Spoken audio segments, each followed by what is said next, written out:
Capítulo 9. Acerca de un joven delgado y famélico y del miedo de Iris.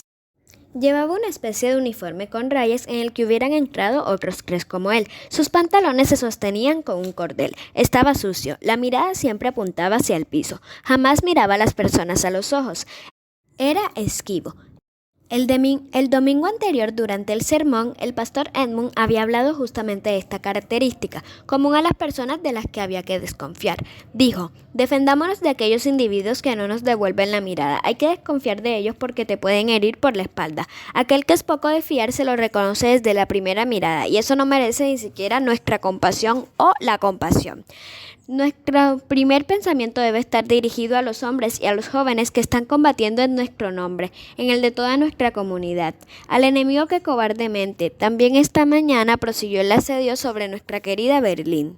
Lo mínimo que podemos hacer es orar por nuestros hombres y esperar que Dios castigue a los enemigos del pueblo. Wita, al final de la ceremonia, elogió las palabras del pastor, comentando junto a su marido la referencia inicial que había hecho a los judíos prisioneros en los campos de reclusión. ¿Quién sabe si aquel prisionero era judío? De cerca Iris todavía no lo había visto, pero habría jurado que su olor no era bueno. En fin, apestaba. Lo percibía por la cara de Henrietta cuando rara vez entraba a la cocina con el soldado Müller, quien lo empujaba, lo sacudía y le gritaba con desprecio un nombre. Para Iris el prisionero tuvo un nombre: Jude. El soldado Müller se llamaba Heiner. Iris lo conocía porque las había acompañado en el carro a ella y a Wita más de una vez a Berlín. Esto había sido durante las primeras semanas. Luego Wita decidió que podrían ir solas, y sin embargo sucedía cada vez menos. Berlín día tras día era más peligrosa. Con ellas, Heiner siempre había sido amable. Les había contado que había nacido en una granja muy cerca al campo de reclusión, donde ahora trabajaba con Bernard. Su padre era un campesino y tenía un pequeño terreno, ovejas y vacas. El soldado había mostrado una gran admiración por el padre de Iris. Su esposo es excepcional, le había dicho a Wita al menos 3 veces. En el campo puso las cosas en su lugar inmediatamente. Ahora cada sección funciona mejor que antes. Wita sonreía apreciando el comentario halagador. Y luego Heiner concluyó: para mí es un honor tener que acatar las órdenes de su marido, señora Hammer. Es el mejor, siempre sabe qué hacer, cómo comportarse ante cada situación, y en el campo siempre hay muchos problemas. Iris habría querido ahondar sobre los prisioneros. Quién sabe cuántas cosas increíbles pasaban en ese campo, pero no se atrevió a preguntar. Heiner le parecía simpático. Un día, de camino a Berlín, le contó que tenía una prima de su misma edad que se llamaba Helga. Iris pensó inmediatamente en su Helga. La primera vez que lo escuchó gritar no creía que fuera él, pero lo vio desde la ventana. Era Heiner. Se imponía sobre el prisionero por su altura. El otro era pequeño y estaba plegado sobre sí mismo, como para hacerle lugar al soldado que lo controlaba. Heiner estaba muy cerca de él y le gritaba. Casi que la boca tocaba la oreja del prisionero. Desde lo alto no paraba de gritarle. Iris había notado que le repetía siempre la misma orden, 1, 2, 3, 4, 5, 6 veces. Las había contado. La niña se preguntó qué habría hecho Jude para ser maltratado de aquella forma. Algo grave, gravísimo, pensó. Salió corriendo donde su madre, con las mejillas encendidas y los ojos abiertos de par en par, pero ella la tranquilizó y le dijo: es la única forma de hacerle entender cómo tiene que comportarse en una casa como esta, querida. Esta gente es peligrosa, falsa, no puedes confiar en ellos. Hay que enseñarles lo que es el respeto. Acuérdate de las acertadas palabras del pastor Edmund durante el sermón del domingo pasado. No te preocupes, Iris. Müller es un soldado y sabe muy bien lo que tiene que hacer. Tiene que asustarlo para quitarle cualquier deseo de rebelarse. En cualquier caso, tú sigue con tus cosas, y así esto vuelva a pasar, no tienes que preocuparte. Era fácil de decir, pero Iris estaba obsesionada con los gritos que llegaban repetidamente. Se estremecía, se acercaba a la ventana para verlos. La escena era siempre la misma. Aún después de tantos días, ella no podría acostumbrarse. Cada vez que pasaba la invadía el miedo. Para su madre era diferente. Había coincidido que estuvieran juntas cuando escuchaban a Heiner gritarle al prisionero, pero Wita no se descomponía. Iris, en cambio, se sobresaltaba. Algunas veces el miedo la paralizaba. El soldado Müller solamente está haciendo su trabajo y lo hace muy bien. Tarde o temprano tendrás que acostumbrarte, le repetía Wita cada vez más impaciente frente al miedo de Iris. Una tarde Iris escuchó un estruendo, salió corriendo a ver qué había pasado. El joven judío estaba dentro del estanque. Se había golpeado en la cabeza con una de las piedras que Wit había querido poner sobre la orilla donde el agua emergía. La madre las había puesto allí para embellecer el espacio en donde había plantado los lirios. El prisionero tenía sangre que le brotaba por la sien. No se levantaba. «Levántate, gusano. Párate, ensucias el agua. De pie, todavía no acabo contigo», le gritó Müller. Lo puso de pie como si fuera un costal vacío y lo zarandeó. Este se tropezaba y se caía, mientras un riachuelo de sangre corría por su cara. Heiner lo golpeó una vez y luego otra. El otro estaba quieto, ni siquiera parecía estar vivo. Iris estaba petrificada. Instintivamente se alejó de la ventana. La niña tuvo miedo de haber sido vista por el soldado a las órdenes del padre. No fue capaz de acercarse a la ventana. Se le hubiera salido el corazón si la hubieran visto. Heiner la aterrorizaba. Desde aquel día el prisionero se había desplomado otras veces. El cabo Müller se enfurecía cada vez más. Le gritaba que debía levantarse, resistir de pie a los golpes. Se lo ordenaba. El otro trataba de levantarse lentamente, pero no podía porque el soldado lo golpeaba de nuevo y el otro volvía a caerse 1, 2, 3 veces y luego otra vez.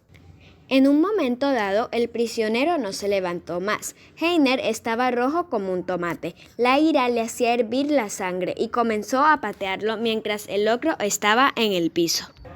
El prisionero debía ser malvado y más allá de toda imaginación peligroso. A Iris le hubiera gustado preguntarle a su padre. La única certeza era que cada día llegaba a su casa a las 7 de la mañana y trabajaba hasta las 6 de la tarde. Y al anochecer Müller lo regresaba al campo de reclusión. Iris, día tras día, comenzó a sentir más curiosidad por él. Sin embargo, sus padres no querían que le hiciera preguntas al prisionero. Se lo habían dicho claramente cuando habría intentado hacerlo. Iris intuía que quizás estaba hambriento. Se notaba.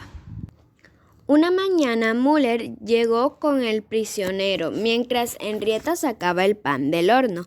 Iris se había quedado afuera escondida y podía observarlo desde una minúscula ventana de la cocina que daba hacia el jardín. Heiner vio a Clara y como de costumbre fue detrás de ella con el pretexto de ayudarla a transportar la palangana con la ropa para colgar. A su vez, Henrietta salió de la cocina para recoger algunas hierbas de las macetas que tenía afuera. Jude se quedó solo. Iris lo espiaba. Fue la primera vez que lo vio realmente a los ojos. Era la primera vez que leía en su rostro una expresión que contenía la vida. Fue como si alguien de repente le hubiera inyectado un destello de existencia. Ese día Iris descubrió que él era más joven de lo que parecía. Vio unos ojos grandes, muy oscuros, que de improviso se encendieron. Había liberado la mirada. Era la primera vez que también estaba él de verdad adentro de aquellos ojos. Se parecían a los de un ave depredadora. Para Iris era como si hubieran encendido la luz dentro de la habitación. Ahora lo podía ver realmente. El prisionero aspiró para poder alcanzar todo el perfume del pan, y aquel movimiento de pecho y cuello lo hizo alargar hasta que la niña lo vio erguido y no doblado sobre sí mismo, jorobado, miedoso, ausente como siempre. Así estirado, aquel cuerpo se veía aún más delgado y más alto, bajo la chaqueta ligera. Iris reconoció la silueta de aquel hombre, parecía un esqueleto vestido. Los ojos del prisionero buscaron la trayectoria de aquel perfume, se posaron sobre la bandeja del horno y un vistazo de estupor se imprimió en su cara. Miraba fijamente el pan de centeno, preparado por la cocinera como si jamás hubiese visto uno antes. Iris seguía mirándolo sin comprender cómo alguien podía quedar tan aturdido frente a un pedazo de pan. Instintivamente el cuerpo se inclinó con sutileza hacia la bandeja del horno. Por un momento pensó en tomar un pedazo de pan. Iris estuvo segura, pero luego se detuvo. Dirigió los oídos hacia la dirección por donde había salido el soldado. Escuchó los pasos de Heiner y se reincorporó. Se agachó y siguió trabajando. Con la espalda doblada, arrastró su mirada hacia adentro y su rostro perdió de nuevo cualquier expresión. De nuevo, nadie le había dicho nada acerca del prisionero y de las distancias que debía tener. Pero lo sabía, tenía que mantenerse alejada. Tanto su madre como su padre se lo habían hecho entender muchas veces a la hora de la comida. Nunca querían hablar de él, era como si no existiera. Iris no debía prestarle atención. Tienes que hacer de cuenta como si no existiera, porque no existe, es solo un judío, había dicho su padre. Pero para Iris era muy complejo. Desde hacía ya 2 semanas, el prisionero permanecía todos los días en la casa. Una tarde, Iris se acercó a Clara mientras recogía la ropa del tendedero. La niña había visto a Clara más de una vez con el soldado Müller. La empleada repentinamente se ponía mucho más amable y sonriente cuando éste se encontraba cerca. A su vez, Heiner con Clara sonreía y trataba de ayudarla siempre que fuera posible. Cuando no la veía, la buscaba. Luego se le acercaba con algún pretexto, evitando ser descubierto por Wita. Lo mismo aplicaba para Clara. Sin embargo, Iris se había dado cuenta y a ellos los tenían sin cuidado. Pasaban el tiempo buscando maneras de encontrarse. Iris estaba segura de que en algún momento hablarían también de Jude. ¿Sabes de dónde viene el prisionero, Carla? La joven al inicio no entendió de qué estaba hablando.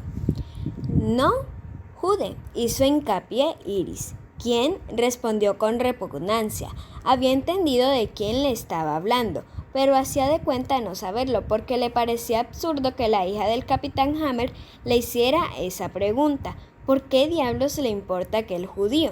El prisionero del campo donde trabaja papá. Se llama Jude. Escuché al soldado Müller. Carla se rió. Entonces casi todos los prisioneros del campo comandado por su padre se llaman Jude, porque todos son judíos. ¿No lo sabe, señorita?, exclamó sacudiendo la cabeza con desdén. Iris ardió de la rabia. Ya lo entendía. Había sido una estúpida por no haberlo pensado. Ese no era su nombre. Müller lo llamaba simplemente Jude, judío. Era judío como Madame Helena. ¿Y cómo se llama? ¿Sabe su nombre? Iris seguía molesta, pero no se rendía. Carla se le puso enfrente. No podía creer que aquella estúpida le estuviese haciendo tal pregunta, y además que insistiera tanto.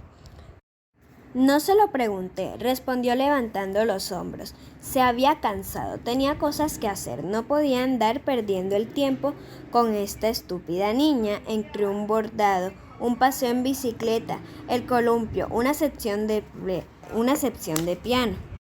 ¿Y a mí qué me importa el nombre de ese judío? Tengo cosas que hacer. Carla le dio la espalda a Iris y siguió recogiendo la ropa. Al día siguiente, Iris fue a donde Henrietta. El soldado había llevado algunas veces al prisionero a la cocina para hacer trabajos pesados o para limpiar la cava subterránea donde conservaban el vino y los embutidos. Iris tenía más confianza con Henrietta. Ella de vez en cuando le sonreía, no muy a menudo, de hecho raramente. Henrietta se daba cuenta de las demás personas, así que seguramente Iris le parecía simpática, porque aquellas pocas veces le había tenido en cuenta, le había hablado con benevolencia, también cuando Wita no estaba. Iris había notado esta diferencia con Carla. Si la madre estaba presente, la joven empleada era amable con ella, de lo contrario era antipática, como la vez que le preguntó por el prisionero. Con Henrietta, Iris trató de ser más cauta. Había entendido que de un tema como aquel no era fácil hablar, y Henrietta no hizo más que confirmárselo. ¿Tú sabes el nombre del prisionero?, le preguntó a quemarropa mientras desayunaba. Su madre había salido temprano hacia Berlín. Tenía un nuevo terapeuta para sus migrañas. Confiaba en él. Sus masajes le hacían bien. A Iris le habían dado la oportunidad de quedarse en casa. Carla y Henrietta estaban a cargo de Iris. A propósito de esto, algunos días atrás había escuchado a la empleada quejarse con Heiner. Ahora tengo que ser la niñera de esa mocosa, que nunca me deja en paz, había dicho Clara. Sí, es una entrometida, le respondió Heiner. Una vez vi que me miraba desde la ventana que da hacia el jardín. Ahí pasa todo el tiempo espiando cada cosa que hago con el prisionero. Iris se sintió mal. En el auto Heiner había sido tan amable con ella. En cambio ahora... Había pensado en decírselo a su madre, pero no quería preocuparla. Desde hacía unos días que no tenía su migraña. Era un milagro.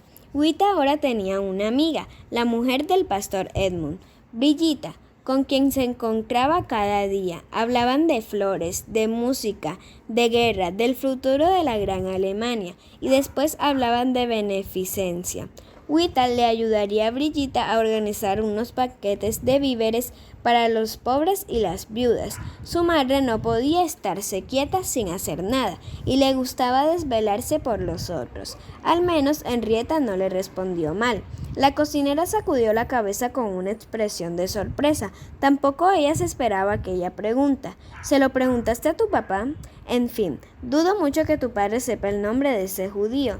Iris no dijo nada. Claro, Henrietta tenía razón. De hecho, no lo sabe, respondió mintiendo. Se lo pregunté. Igual no es importante. Pensé que Heiner te lo había dicho. Es solo por curiosidad. ¿Sabes? Yo no siento curiosidad, dijo Henrietta. Sé cuál es mi deber y por eso dejo que cada quien haga lo que tiene que hacer y luego pienso en tus padres. En fin, creo que no les gustaría saber que estás curiosa por un judío. ¿Me equivoco? De hecho, no se equivocaba.